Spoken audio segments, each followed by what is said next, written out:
شریف اتار کر کے اپنے بال پکڑ کر کے فرمایا واللہ ہمارے سروں میں جو بال ہے یعنی جو عزتیں ملی ہے وہ بھی تم اہل بیت کے صدقے میں ملی۔ سبحان اللہ، نعرہ تکبیر، نعرہ رسالت، نعرہ غوثیت، مسلک اعلی حضرت علماء اہل سنت حضرت علامہ سید امین القادری صاحب قبلہ سرزمین ڈڈیا شریف۔ سبحان اللہ، سبحان اللہ۔ حالانکہ صحابہ کرام میں صدیق اکبر کے بعد سب سے بلند مرتبہ فاروق اعظم کا ہے۔ اسی طرح آپ نے سنا ہوگا حضرت سیدنا ابو ہریرہ رضی اللہ تعالیٰ عنہ کی بات کہ حضرت ابو ہریرہ امام علی مقام سے ایک ملاقات میں اپنے امامے کے شملے سے حضرت امام حسین کے تلووں کی مٹی صاف کرتے ہیں اور آپ کی جوتیاں سیدھی کرتے ہیں۔ کون؟ حضرت ابو ہریرہ۔ عمر میں بڑا فرق ہے، ابو ہریرہ کی داڑھی سفید ہو چکی ہے، امام علی مقام کی داڑھی کالی ہے۔ یہ ساری چیزیں کبھی آپ محسوس کرتے، کبھی سوچا آپ نے کہ یہ لوگوں نے محبت کی اور ہم پر قیامت تک اہل بیت کی محبت فرض ہے۔ امام شافعی کہتے ہیں جس کو جد المختار میں امام اہل سنت نے لکھا یا اہل البیت رسول اللہ حبکم فرض من اللہ فی القرآن انزلہ یکفیکم من عظیم الفخر انکم من لم یصلی علیکم لا صلاۃ لہ، کہ اے رسول اللہ کی اہل بیت تم لوگوں کی محبت کو اللہ نے قرآن میں ہم پہ فرض کیا ہے، یعنی قرآن میں فرض کر دی گئی ہے محبت اہل بیت، اور فرمایا کیا یہ فخر تمہارے لیے کافی نہیں ہے کہ اس وقت تک کہ ہماری نمازیں مکمل نہیں ہوتی جب تک ہم اہل بیت پہ درود نہیں پڑھ لیتے۔ اللہ کے رسول علیہ السلام نے جگہ جگہ اہل بیت کا ذکر کیا۔ خطبہ حجۃ الوداع میں فرمایا کہ میں تمہارے درمیان دو بھاری چیزیں چھوڑ کے جا رہا ہوں، ایک قرآن ہے اور دوسری میری اہل بیت ہے۔ فرمایا جب تک دونوں کو پکڑے رہو گے کبھی گمراہ نہیں ہوں گے۔ میرے آقا علیہ السلام کے پیارے دیوانوں، اے میری قوم کے جوانوں، کیا اللہ کے رسول علیہ السلام اپنی اولاد کی محبت کی وجہ سے ہم پہ یہ فرض کر کے گئے، اپنی اولاد کی محبت کی وجہ سے ہم پہ لازم کر کے گئے؟ اگر آپ باریک بینی کے ساتھ دیکھیں گے تو اب اصل جو گفتگو آپ کو سمجھنے کی کوشش کرنا ہوگا۔ میں اپنے سب بھائیوں سے گزارش کرنا چاہتا ہوں، آپ لوگ مجھ سے بہت محبت کرتے ہیں، میں آپ کی محبت کی قدر کرتا ہوں، لیکن اگر آپ چپ رہ کر خاموش رہ کر آنے والی گفتگو سنیں گے تو مجھے زیادہ خوشی ہوگی۔ اب آپ توجہ کرنا، ماں اور بہنوں کی بھی توجہ چاہتا ہوں۔ دیکھو ہر باپ چاہتا ہے کہ اولاد سے میں محبت کرتا ہوں، میری اولاد سے دوسرے ہی محبت کرے، لیکن اللہ کے رسول علیہ السلام نے اپنی اولاد کی محبت کو صرف اولاد ہونے کی وجہ سے لازم نہیں قرار دیا، بلکہ میرے آقا نے اس کو عبادت کے درجے میں رکھا، اللہ کے رسول نے اس کو عبادت کے درجے میں رکھا، بلکہ یہاں تک فرمایا، ترمذی شریف کی حدیث سے یہاں تک بات ثابت ہوتی ہے کہ جن لوگوں کے دل میں اہل بیت کی محبت ہوگی اللہ کے رسول جنت کے جس درجے میں ہوں گے، رسول اللہ کی اہل بیت سے محبت کرنے والے اسی درجے میں رہیں گے۔ واہ واہ واہ، سبحان اللہ، جس سبحان اللہ۔ درجے میں رسول اللہ ہے اسی درجے میں اہل بیت سے محبت کرنے والے۔ یہ محبت اہل بیت کا اتنا صلہ کیوں؟ ابن مسعود کا قول ہے، عبداللہ ابن مسعود فرماتے ہیں اللہ اکبر کہ اہل بیت کی ایک دن کی محبت ایک سال کی عبادت سے بہتر ہے۔ امام المتکلمین علامہ نقی علی خان اپنی کتاب میں شفا کے حوالے سے لکھتے ہیں کہ کوئی اہل بیت کو آتا دیکھ کر، حدیث پاک اللہ کے رسول نے فرمایا کہ کوئی میری اولاد کو آتا دیکھ کر کھڑا نہ ہو تو اللہ اس کو لا علاج بیماری میں مبتلا کر دے گا۔ یعنی اہل بیت کے معاملے میں اس قدر تاکید ہے، وہ آئے تو کھڑے ہو جاؤ، اگر نہیں کھڑے ہوئے تو تم لا علاج بیماری میں مبتلا ہو جاؤ گے۔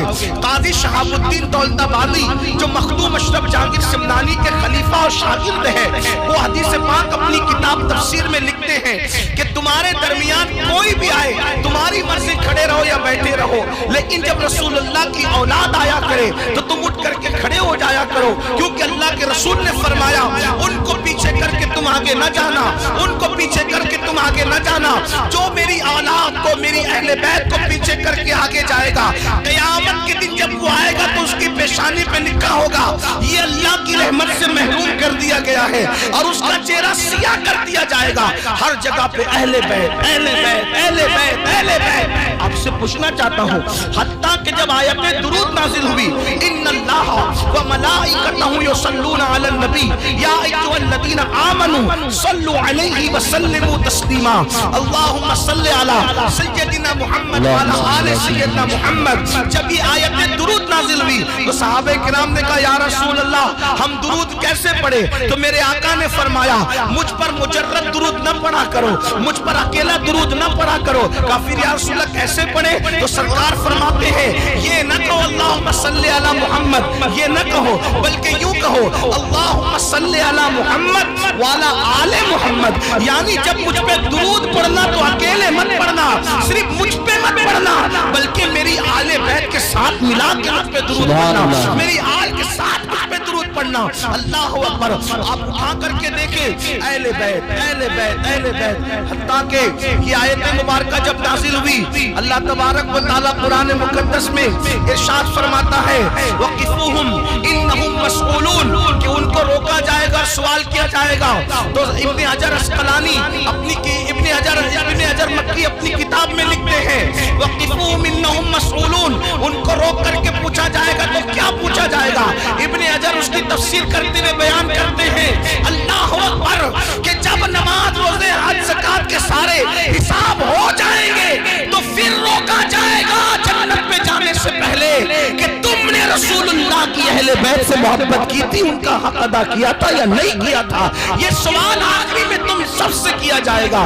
آخر محبت اہل بیت اتنا اہم کیوں؟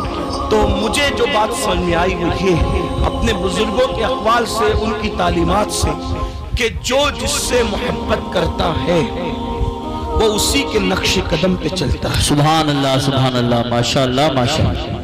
اہل بیت کو ہر جگہ جو رکھا صرف اولاد ہونے کی وجہ سے نہیں رکھا, کیونکہ رسول اللہ کے علم میں یہ بات ہے. حضور یہ جانتے ہیں کہ کوئی کتنا بھی بگڑے گا لیکن میری اہل بیت صراط مستقیم پر قائم رہے گی. حضور علیہ الصلوۃ والتسلیم کی نگاہیں دیکھ رہی تھی سن 60 ہجری کا طوفان آئے گا اور 60 ہجری کے طوفان میں دین بدلا جائے گا, سنت رسول بدلی جائے گی, عدل و انصاف کا قانون بدلا جائے گا, محرمات کے ساتھ نکاح کی ترکیبیں بنے گی, سود عام ہوگا, شراب اعلانیہ پی جائے گی. اس وقت کچھ لوگ مصلحت کے تحت رخصت پر عمل کرتے ہوئے گھروں میں بیٹھے ہوں گے, حالانکہ ان کا گھروں میں بیٹھنا کوئی جرم نہیں ہوگا کیونکہ شریعت اس کی اجازت رخصت کی دیتی ہے.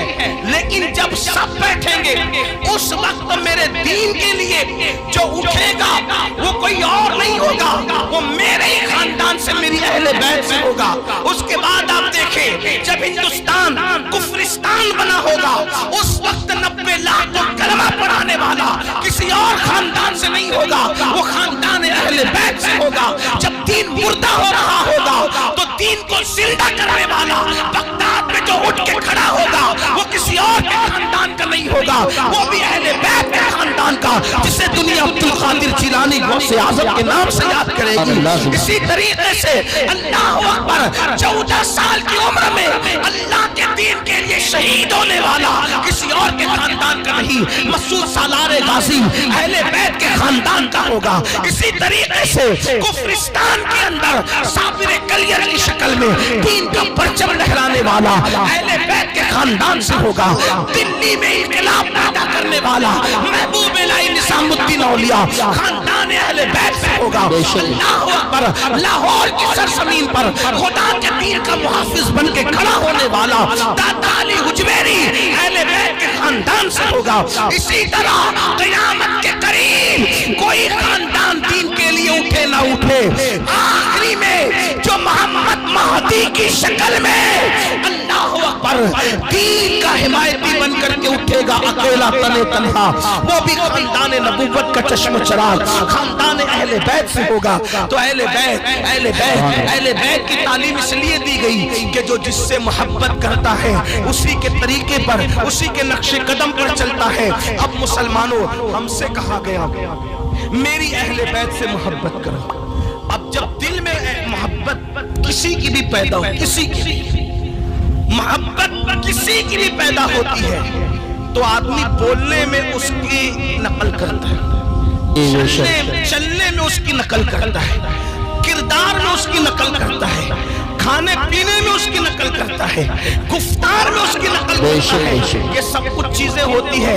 رسول اللہ محبت اہل بیت اس لیے ہمارے دلوں کے اندر پیدا کرنا چاہتے ہیں کہ لوگوں تمہیں پتہ ہونا چاہیے کہ پہلے دن سے لے کر آخری دن تک ہر دن میری اہل بیت تمہارے دین کی حفاظت کرتی نظر آ رہی ہے.